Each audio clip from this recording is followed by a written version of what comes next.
चली फिर यूपी में बाबा के बुलडोजर, चली फिर यूपी में बाबा के बुलडोजर।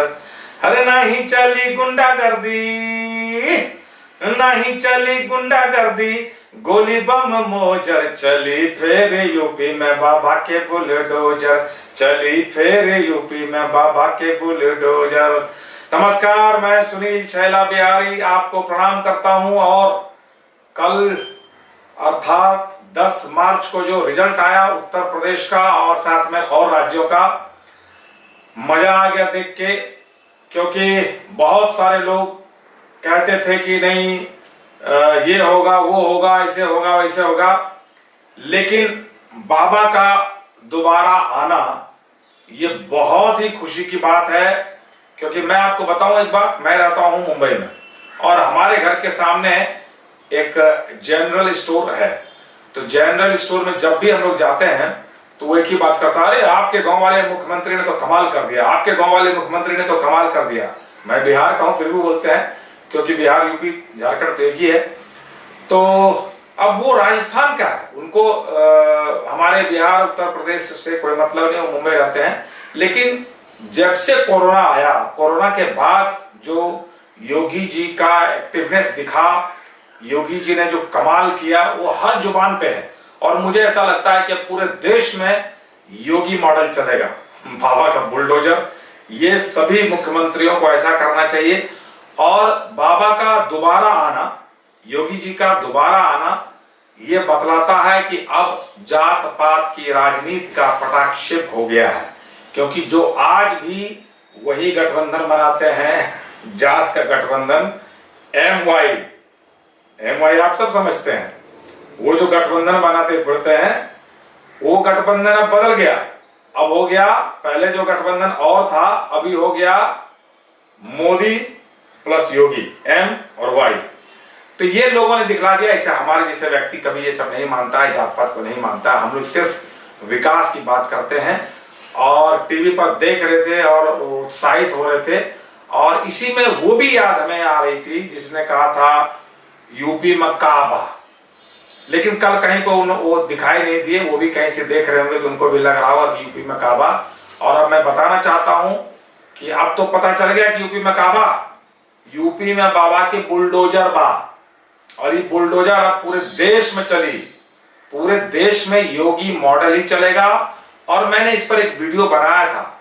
वो भी वीडियो तब बनाया था जब जिन्होंने गाया, पहले बिहार में काबा, फिर गाया यूपी में काबा, उनको मैंने एक बार टीवी पे, फेसबुक पे रोते हुए देखा कि लोग मुझे ट्रोल कर रहे हैं, किसी ने मुझे कह दिया फलाने के रखेल। तो मैंने उसकी भर्त्सना की कि किसी व्यक्ति को ऐसा नहीं कहना चाहिए।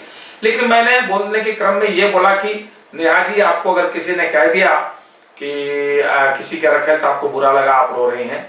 लेकिन वो व्यक्ति जो देश की सेवा में अपने आप को झोंक देता है, लगा देता है, सोता नहीं है, खाता नहीं है, बाप के मरने के बाद वो जलाने नहीं जाता है देश के लिए, और वो जब इतना करता है, जब उसके लिए आप ऐसा कहती हैं तो उनको कैसा लगता होगा।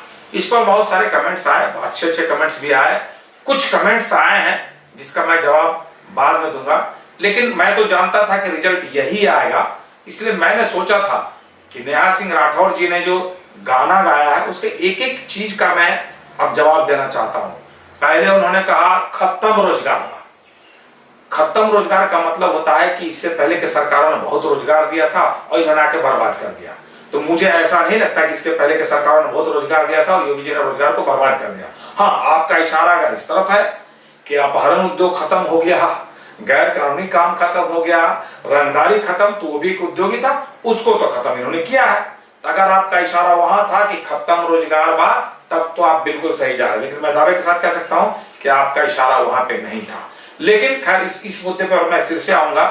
उसके बाद आपने कहा था लासन से भर गए गंगा किनारे से कुछ। तो आप क्या इतनी बेवकूफ हैं क्या? आपको इतना पता नहीं है क्या कि कोरोना जो है ये वैश्विक महामारी थी, पूरी दुनिया इससे तबाह हो गया, बर्बाद हो गया।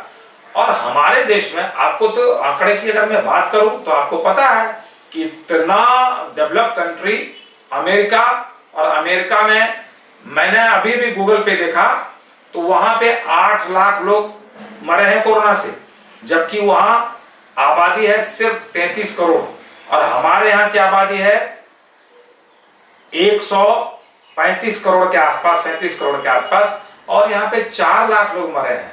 तो क्या इसके लिए मोदी की प्रशंसा आप नहीं करेंगी? ठीक है, हुआ, लाश बिछी होगी, वो मैंने भी टीवी पे देखा, बहुत ही हृदय विदारक वो दृश्य था। लेकिन जिस तरह से इस सरकार ने उस चीज को कवर किया वो बेमिसाल है, उसकी जितनी तारीफ करें हम लोग कम है। और अब तो जनता ने इस पे मोहर भी लगा दिया है, क्योंकि कोरोना के बाद आप देखिए अमेरिका में सरकार बदल गई और कहां क्या क्या हुआ, लेकिन हमारे यहाँ कोरोना के बाद बिहार में चुनाव हुआ, लोगों ने चुना, और अभी 5 स्टेट में, 4 स्टेट में जो हुआ, और वो जो एक स्टेट में जो आम आदमी पार्टी की सरकार आई है उसके बारे में तरह तरह की बातें होने लग गई कि खालिस्तानियों का सहयोग लिया गया। खैर वो तो जांच का विषय है, वो जांच में पता चलेगा, लेकिन 4 राज्यों में वापस होना ये बहुत बड़ी बात। अब जनता ने उसको मुहर लगा दिया। उसका आपका अगला सवाल था, मैं ये कहना चाहता हूं कि कोरोना से जिस तरह से ये सरकार निपटी है वो बेमिसाल है, बहुत जबरदस्त है। और उसके बाद आपका था कि मंत्री का बेटा या मंत्री कुचल देता है, तो अच्छा एक चीज बताइए, अभी जो 20 मिनट तक प्रधानमंत्री को रोका गया पंजाब में, उनके पास क्या एसपीजी सुरक्षा था, सब गन लेके ऐसे खड़े थे। अगर उस टाइम प्रधानमंत्री पे हमला होता तो वो क्या करता? उसका आरती उतारता जो हमला कर रहा था। वो तो एसपीजी सुरक्षा तो अपना अपना काम करता ना। अगर उसमें कुछ घटना घट जाती तो आप कहते क्या मार दिया? क्या आपको इतना तमीज नहीं, इतना पता नहीं? अगर किसी मंत्री के हेलीकॉप्टर नहीं रोकना चाहिए, मंत्री की गाड़ी को नहीं रोकना चाहिए, और आपने पहले से प्लान बना कर रखा था कि मंत्री को हम उतरने नहीं देंगे, हेलीकॉप्टर नहीं उतरने देंगे, बाहर उड़ जाएगा, ठीक करेगा। इसलिए जो किया गया है वो मुझे लगता है कहीं से गलत नहीं है। ऐसे लोगों से ऐसे ही निपटना चाहिए। और अब मेरे बोलने से क्या होगा? जहां पे ये घटना घटी है वहां सभी सीटें बीजेपी ने जीती है। इसका मतलब वहां पर लोग कह रहा है कि बीजेपी ने जो किया बहुत अच्छा किया। अब आप घूम फिर के आते हैं किसान आंदोलन, आपको ही पता है कि वो किसान थे या कौन लोग थे। वो एक भी किसान नहीं था। मैं किसान हूं और मैं किसान का बेटा हूं। मैं अभी 1 साल के बाद मुंबई लौटा हूं और 1 साल तक मैंने गांव में किसानी की है। किसी भी किसान को इतना फुर्सत नहीं है कि 1 साल तक और 1.5 साल तक वो करेगा। और किसान वो किसान नहीं, वो सब मैं अपने मुंह से नहीं बोलना चाहता हूं, लेकिन मीडिया के द्वारा सबको पता चल गया है कि वो सब टुकड़े टुकड़े गैंग के लोग थे। और अब पब्लिक ने बता दिया है, ये दोबारा इनको लाके पब्लिक ने बता दिया है कि वो सब गलत थे। और अब तो मैं कहना चाहता हूं मोदी जी से कि मोदी जी, वो जो किसान बिल आपने वापस किया है दबाव में आके, उसको दोबारा लाइए। और ये जो नौटंकीबाज है टिकैत, इसको जरूर आपको सख्ती से निपटना चाहिए, क्योंकि ये सिर्फ नौटंकी करता है। जाए चुनाव में तब पता चलेगा। बहुत तो विपक्ष का प्रचार कर रहा था ना, देख लिया ना, हवा निकल गई ना।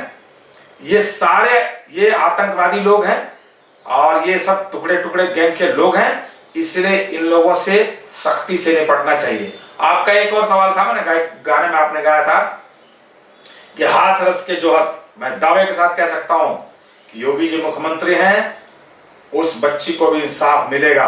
जो भी सही होगा वही होगा और कातिल को जरूर सजा मिलेगी, मेरा ऐसा विश्वास है। और नेहा जी, आप इतना अच्छा गाती हैं, मैं भी आपको कहना चाहूंगा कि अच्छे अच्छे गाइए। और मैं आपका टीवी पे देखता था जब डिबेट वगैरह होता था, तो आप पढ़ी लिखी लगती तो हैं, लेकिन डिबेट में आपने कई बार आपत्तिजनक शब्दों का ये किया। आप मर्यादा भूल जाती हैं, क्योंकि आपने कई कलाकारों को कहा कि कलाकारों को किसी की चमचागिरी नहीं करनी चाहिए। आप इसको चमचागिरी कहती हैं? मैंने आपको बोला था कि मैं जब जरूरत होता है सरकार की भर्त्सना करता हूं, और जब जरूरत होता है तो अच्छी उसकी तारीफ भी करता हूं। और जो सकारात्मक लोग होंगे वो यही कहेंगे, जब अच्छी बात सरकार को अच्छा काम करे उसकी तारीफ कीजिए, और सरकार कुछ बुरा करे तब उसकी निंदा होनी चाहिए। इसलिए आप मर्यादित भाषा का यूज कीजिए। आप ये मत कहिए जो सरकार के फेवर में गाता है उसके बारे में आप ये मत कहिए कोई चमचागिरी करता है। हम लोग चमचे नहीं हैं, हम लोग सही बोलने वाले। हाँ, आपको कुछ मीडिया ने इतना ये कर दिया, आपको इतना फुला दिया कि आप उसमें फूल के और बेमतलब की बात करते हैं। हाँ, एक जगह पे मैं आपसे सहमत हूं रोजगार। मैं भी रोजगार के लिए सरकार से डिमांड करता हूं और मैंने आपको कहा कि रोजगार के लिए आप गाइए, बेरोजगारी कम होनी चाहिए। लेकिन उससे पहले एक कड़वा सच भी जान लीजिए कि तब तक रोजगार सबको नहीं मिल सकता है जब तक जनसंख्या को कंट्रोल नहीं किया जाएगा। इसलिए जब भी रोजगार की बात होगी सबसे पहले जनसंख्या कंट्रोल की बात होगी, और जनसंख्या कंट्रोल की जब बात होगी तब फिर गाना शुरू कर देंगी, क्योंकि यहाँ पर कुछ लोग उसकी शिकायत करेंगे। क्योंकि जनसंख्या कंट्रोल होगा तो सबका होना चाहिए ना, सबके ऊपर रुकावट होगी ना, फिर वहां पे वो बात हो जाएगी जो स्पेशल ये लेके जीते हैं ना उनको बुरा लगेगा और फिर आप वहां पे शिकायत करने लगेंगे। लेकिन इससे कोई ये बात नहीं है, क्योंकि हमें पता है कि मोदी ही ये कर सकता है और कोई नहीं कर सकता है। मोदी ही रोजगार भी लाएंगे, मोदी ही जनसंख्या भी कंट्रोल करेंगे। इसलिए मोदी है तो मुमकिन है। और मैं यहाँ पे कहना चाहूंगा कि आप भी अच्छा अच्छा गीत गाइए, सरकार की खटिया खड़ी मत कीजिए, और जब जरूरत हो तो जरूर खटिया खड़ी कीजिए। बेरोजगारी के मुद्दे पर हम भी गाते हैं, आप भी गाइए बेरोजगारी के लिए, और बेरोजगारी कम होनी चाहिए। विकास तो चल ही रहा है, सबको रोजगार मिलना चाहिए, ये हमारा हक है। चलिए हम यहाँ पर अपने वीडियो का समापन करते हैं, और समापन से पहले मैं आपसे यह जरूर कहना चाहूंगा कि अगर बोलने के क्रम में मुझसे कुछ गलती हुई होगी तो मैं क्षमा चाहता हूं। और हमारे इस चैनल को सब्सक्राइब कीजिए, और अगर इसको फेसबुक पे आप देख रहे हैं तो हमारे फेसबुक पेज को फॉलो कीजिए। बहुत बहुत धन्यवाद। सुनील छेला बिहारी, अंकिता मैथिली, तीनों भाषा में इनकी सबसे अधिक सुनते हैं। मैं सुनील छेला बिहारी आपको प्रणाम करता हूं, और आपको बहुत बहुत धन्यवाद हमारे चैनल को देखने के लिए। और अगर अभी तक आपने हमारे चैनल को सब्सक्राइब नहीं किया है तो कृपया सब्सक्राइब करें और बेल आइकन जरूर दबाइएगा, ताकि मैं कुछ भी डालूं तो सबसे पहले आपके पास पहुंचे। बहुत बहुत धन्यवाद।